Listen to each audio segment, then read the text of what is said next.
Salut tout le monde, j'espère que vous allez bien. Je fais encore une vidéo retraite, j'espère que ça sera la dernière. J'ai des statistiques sur les vidéos, parce que dans les chaînes YouTube, on peut regarder un peu ce qui se passe. Et je vois que bon, il y a la moitié des gens qui zappent au bout de 10 secondes. Mais par contre, ceux qui restent jusqu'à la fin de la vidéo. Ça veut dire que ils sont intéressés par ce que je raconte. Et pour cela, je vous en remercie. Vous avez un esprit critique et vous essayez d'avoir des informations en dehors de la propagande gouvernementale. Voilà, donc si ça vous plaît, si vous êtes peut-être d'accord avec ce que je dis, bah n'hésitez pas à mettre des pouces bleus parce que ça aide pour le référencement et à partager la vidéo. Voilà. Donc j'avais fait une vidéo la semaine dernière en disant une petite prédiction de ce qu'il allait se passer cette semaine. Donc c'est peut-être ce qui va se passer dans le futur, mais en tout cas, je me suis complètement planté sur ce qui allait se passer cette semaine. Parce que ce qui s'est passé cette semaine, c'est que Édouard Philippe a vu tous les représentants syndicaux et a dit « Bonjour, ça va bien, vous allez bien?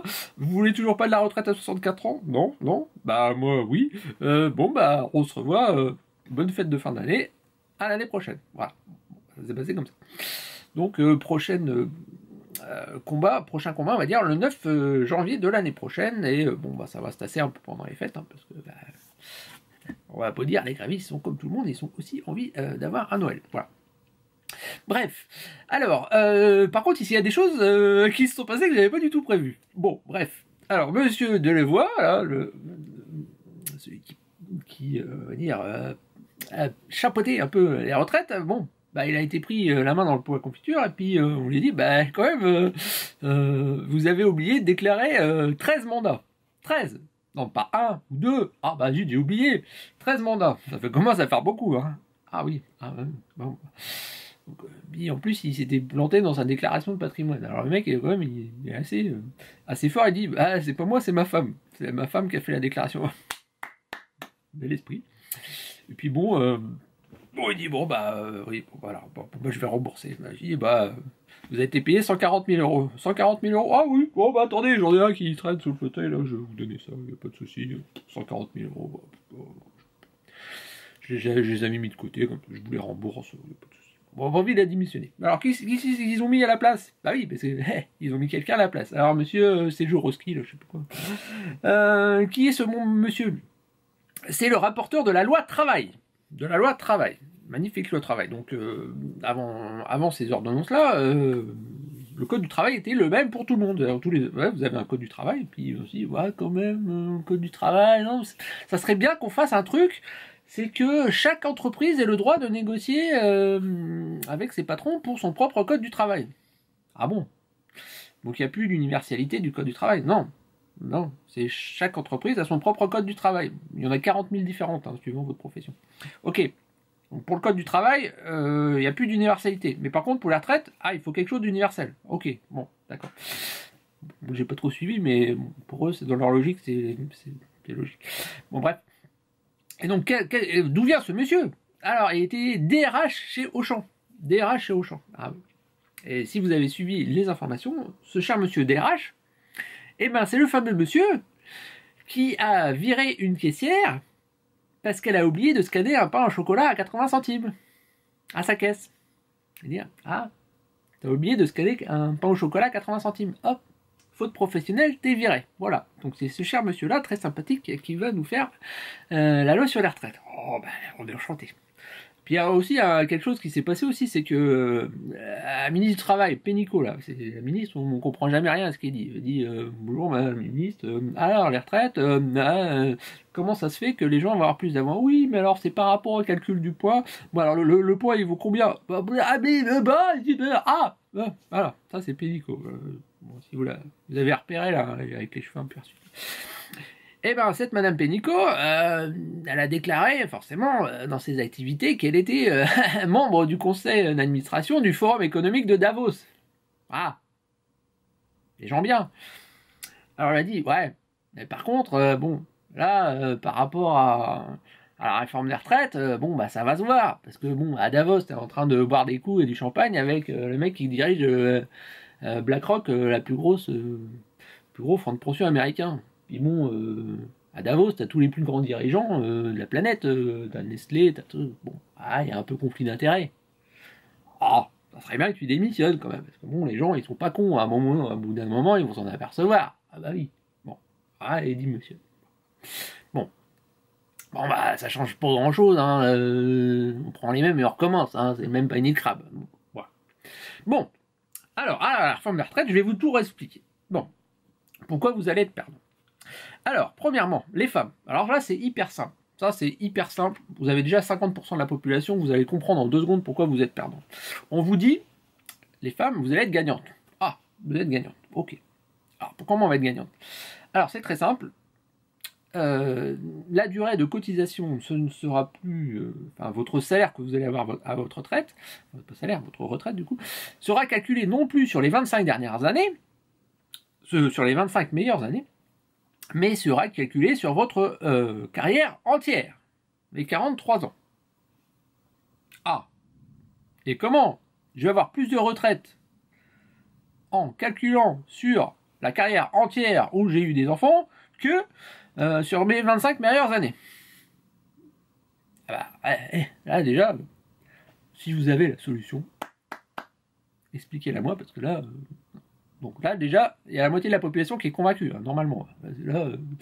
Là, si vous m'expliquez mathématiquement que quelqu'un qui calcule sa retraite sur la carrière entière au lieu de ses 25 meilleures années va gagner plus, là, vous êtes fort. Vous êtes fortiche, je dis bravo. Voilà. Deuxième point. Hop. Vous allez comprendre, c'est simple. Actuellement, il y a 43 années de cotisation. Oui, parce que François Hollande a rajouté un an de plus. Déjà fait carotte par François Hollande. C'est autre chose. Et la compensation de la carotte des 43 ans par François Hollande, c'est qu'il avait dit oui, mais alors je vais mettre des critères de pénibilité. Ok. Donc il y avait des critères de pénibilité. Et qu'est-ce qu'a fait Monsieur Macron? Bah, il les a retirés. Ah bah oui, les critères de pénibilité. Voilà, à la poubelle. On n'a plus besoin. Ça sert à rien. Voilà. Voilà. Mais par contre, les 43 ans, bizarrement, ils sont toujours restés. Voilà. Alors, on me dit, bon voilà, vous avez cotisé pendant 43 ans. Mais alors, par contre, avec le nouveau système, bon, ça, la retraite, c'est toujours 62, mais vous allez partir à 64. Donc, parce que si vous voulez avoir une retraite entière, hein, sinon, on vous prend 10% de votre retraite. Alors, du coup, vous allez... C'est très simple. Hein. Vous vous dites, alors d'accord, bon, 43 ans de cotisation, on repart à la retraite à 64. Mais alors, par contre, il y a un truc qui va pas. C'est que le mec qui commence à bosser à 16 ans, il est apprenti. Il va bosser, il me dit, bon, bah, il arrête l'école, il va bosser à 16 ans. Bah, il cotise 43 ans. Ouais, ça fait pas 64. Bah non, ça fait pas 64. C'est-à-dire que le mec qui a bossé à l'école à 16 ans, qui a arrêté l'école et qui a commencé à bosser à 16 ans, bah lui, pour arriver à un certain taux plein, il va cotiser 47 ans. Alors que le mec qui a commencé, qui a fait des études, qui a eu un BTS et tout ça, et qui a commencé à bosser à 21, bah lui, il a commencé à 21, et bah il va cotiser 43, puis il aura sa retraite à 64. Donc, bah, le mec qui a commencé à bosser à 16 ans, il se fait 45 ans. Enfin non, 4 ans, du coup. Bah oui, voilà. C'est ça. Alors, par contre, il y a des compensations. Alors, ils disent, oui, mais alors, par contre, le système actuel, pour ceux qui n'ont pas cotisé 43 ans, il fallait aller jusqu'à 67. Ouais. Bah alors, du coup, maintenant, avec le nouveau système, ça sera plus 67, ça sera 64. Bon, d'accord. Enfin bon, c'est 64 maintenant, hein. Mais qui vous dit que le gouvernement, dans 5 ans, dans 10 ans, dans 20 ans, ils disent pas, bah finalement, 64, c'est pas assez, il faut aller jusqu'à 65. Bah oui, parce que ça va jamais dans le sens inverse, hein.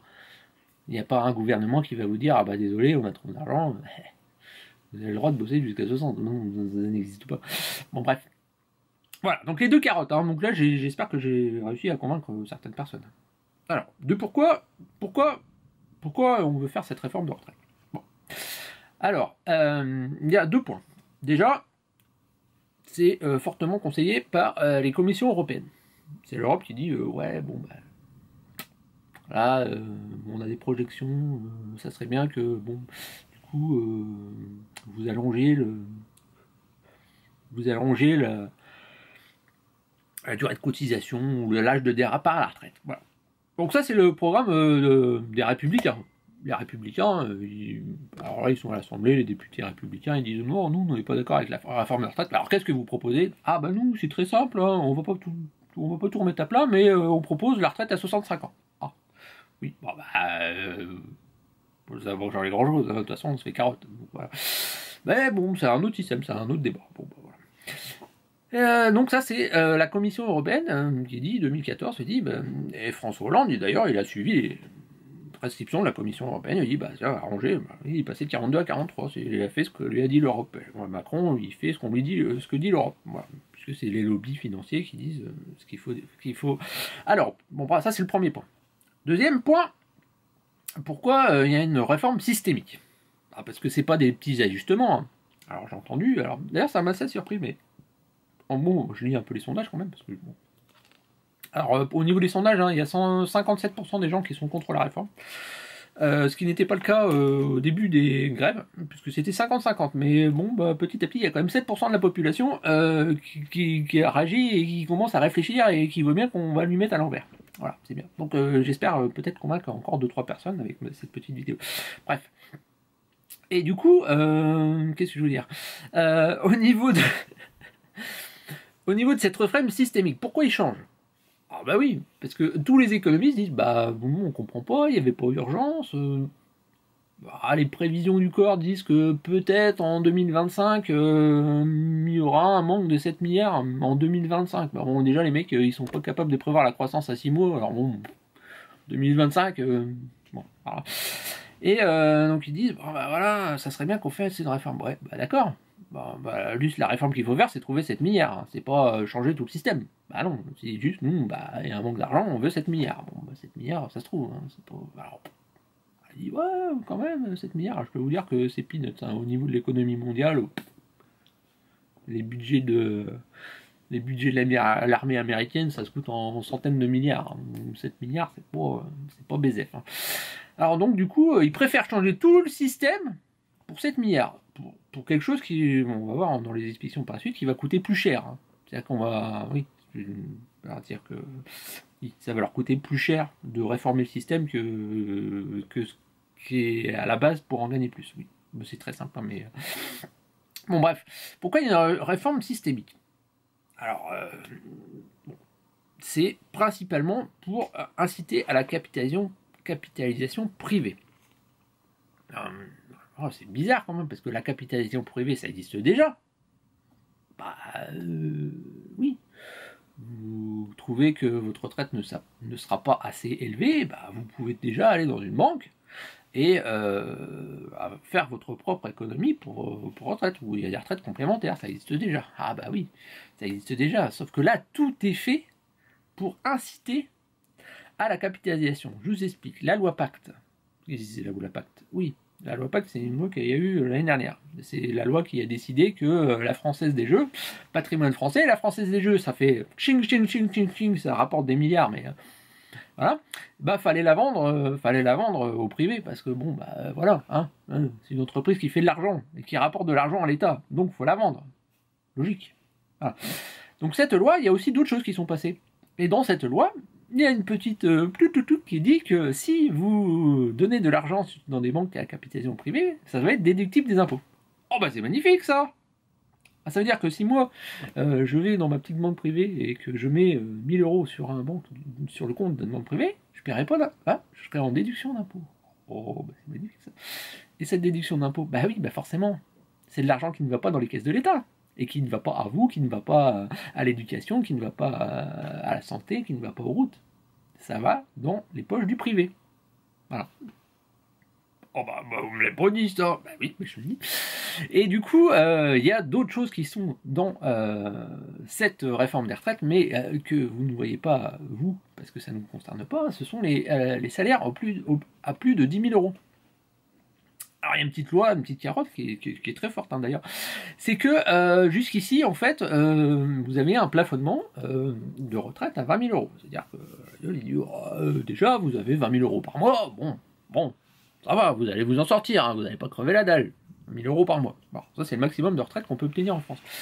Et dans la nouvelle loi, ils ont fait un plafonnement à 10 000 euros. C'est-à-dire que, au-delà, si vous avez un salaire à plus de 10 000 euros, on vous dit, non, vous n'aurez pas plus de 10 000 euros de retraite, mais par contre, vous cotisez pas. Eh oui, vous cotisez pas plus. Ah oui, donc ça veut dire que tout mon salaire au-dessus de 10 000 euros, il n'y a pas de cotisation pour la retraite. Ouais. Ah oui. Donc ça veut dire que le footballeur qui est au PSG, là, qui gagne des milliers et des cents, bah, au-dessus de 10 000 euros, il cotise rien pour la retraite. Ça va coûter combien cette connerie?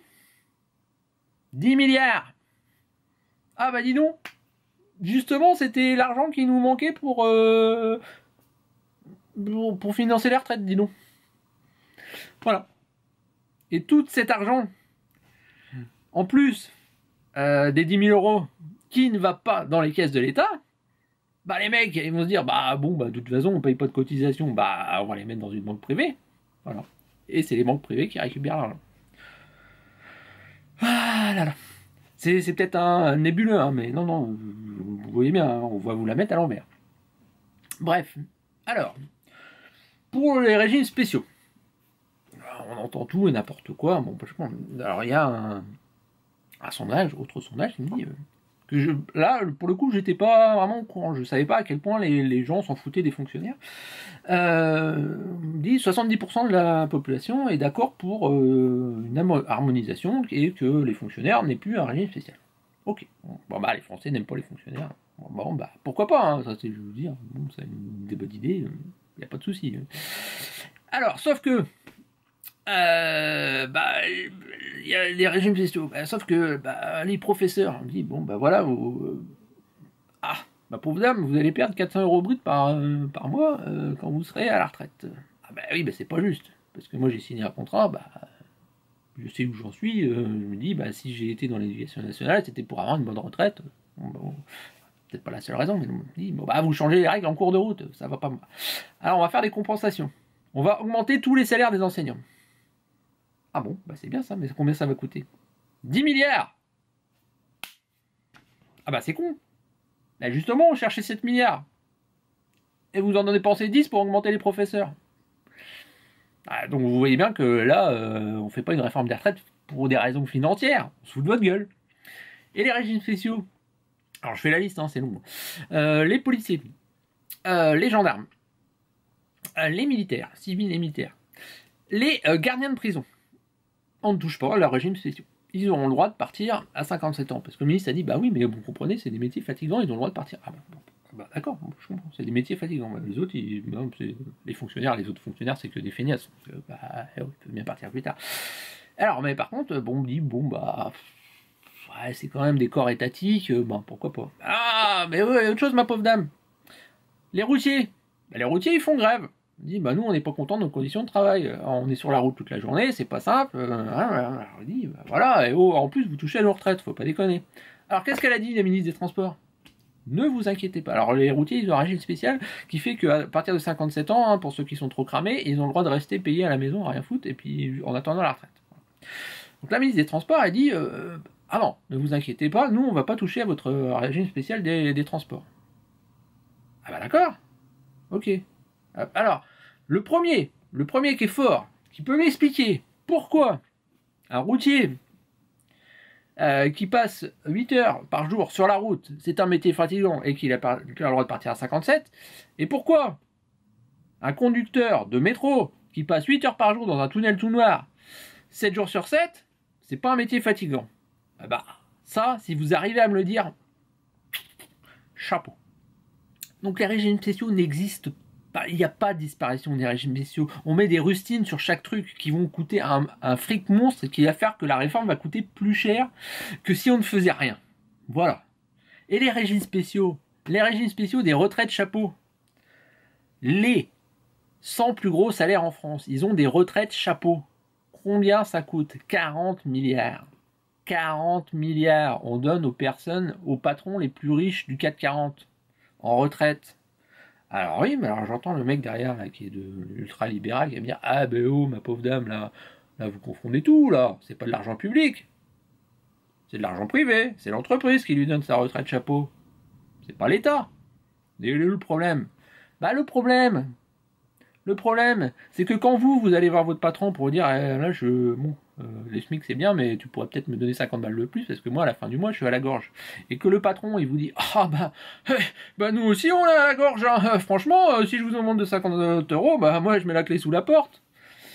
bah c'est votre argent. Et puis quand le mec de la grande entreprise, il vient vous dire, bah désolé les gars, on supprime 1000 emplois et on délocalise en Pologne, parce que bon, faut bien faire plaisir aux actionnaires alors qu'on gagne des millions, bah c'est votre thune aussi. Voilà. Et puis quand le MEDEF, il vient dire, bah pour sauver la retraite, augmenter les cotisations, bah mais vous n'y pensez pas, madame pauvre dame, vous voulez la mort de l'économie. Bah c'est votre thune aussi. Alors, pas directement, mais c'est votre thune aussi. Voilà. Donc, voilà. L'argent, il y en a, mais on ne prend pas au bon. Alors, bon, j'ai parlé un peu de tout, hein, des régimes spéciaux. Alors, les régimes spéciaux aussi, je vais vous apprendre quelque chose, parce que vous dites, oui, les cheminots, c'est les salfenias, ils font rien, mais à partir du 1er janvier 2020, c'est pas dans 50 ans, hein, non, dans 15 jours, le statut cheminot n'existe plus. Si vous signez un contrat à la SNCF, vous ne serez pas embauché en tant que cheminot. Ça n'existe plus. Tout simplement parce que l'année dernière, il y a eu un changement à la SNCF et que l'État a privatisé la SNCF, comme il l'avait fait avec EDF en 2004. Alors, du coup, les gens, ils sont là, oui, les grévistes.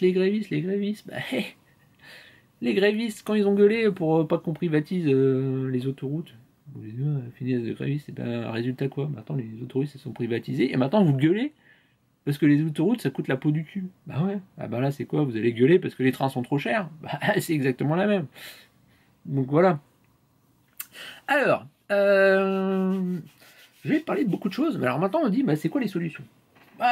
Bon.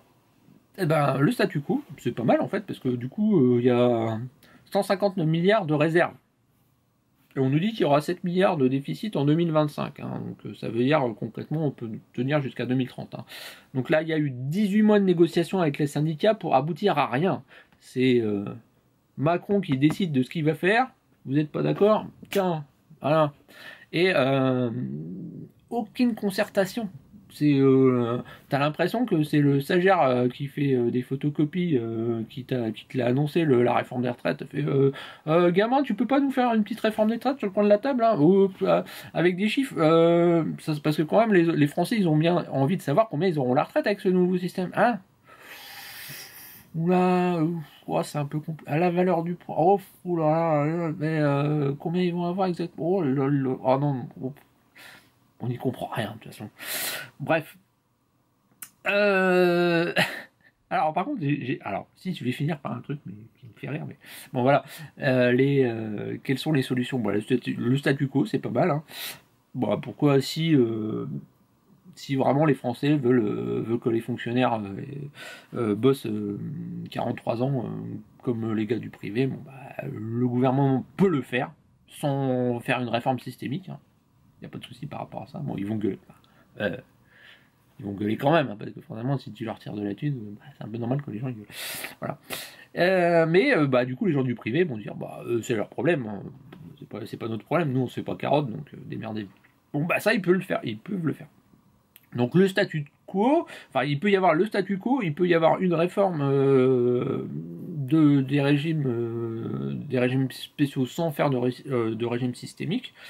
Et il y a d'autres solutions qui existent, qui sont pour la droite l'allongement de la durée du travail ou pour la gauche l'augmentation des cotisations. Parce que bon, attention, le MEDEF va voir rouge. Et puis il y a une troisième solution, je vous en parle quand même, c'est le Front National qui dit nous on n'est pas d'accord avec la réforme des retraites. On voit bien que les gens sont pas d'accord, donc nous on n'est pas d'accord. Et par contre les grévistes, non, ça nous fait... alors, par contre, là, j'ai entendu un truc, mais là, ça m'a fait mourir de rire. Mais alors, tellement c'est con. Il y a quand même un député Front National qui a osé dire oui, non, mais c'est normal qu'il n'y a pas de trêve à Noël parce que en fait, chez les étistes, c'est tous des islamistes. Ah, alors voilà, c'est fort ça, parce que moi, je connais le mec, enfin. Je sais pas si vous avez vu, si vous connaissez des syndicalistes, mais Roger le moustachu là qui va bouffer de la côtelette de porc sur son barbecue et qui boit des bières. Bon, il a quand même pas une gueule d'islamiste. Hein. Enfin, je sais pas. Enfin, bon, voilà. À un moment ils ont trouvé ça. Ils ont dit bon voilà c'est parce que c'est voilà, C'est des musulmans qui font grève, alors du coup, il n'y aura pas de trêve à Noël. Bon. Ben, alors moi, ça me fait mourir de rire. Hein, je sais pas. Bon, alors, quand t'es... Moi, je dis pas, hein, quand t'es à 3 grammes au balto, dire, c'est encore un coup des musulmans ici, à pas Noël. Hein. Mais quand même, quand t'es député et que t'as un peu de jugeote, bon, tu fais pas ça, quoi, parce que tu vois bien que les mecs en face, ils disent, non mais là, tu déconnes, enfin, t'as aucun argument, quoi. Bon bref, donc le Front National, il est pas d'accord, il est contre les grévistes, mais il sait pas comment faire. Bon, bref. Et la droite, la retraite à 65 ans. Donc le statu quo ou augmenter les cotisations, bah voilà. Oh, j'ai parlé beaucoup, non? Ouais, j'ai parlé beaucoup. Bon bref. Donc dans tout ça, j'ai dit beaucoup de choses, ce qui fait que, comme j'ai expliqué tout de comment on va vous carotte, ben, normalement j'aurais pas à vous le redire. Voilà. Eh ben rendez-vous le 9, dans les rues, mes braves gens. A plus, et bientôt on parle vinyle, hein. C'est promis. Ciao!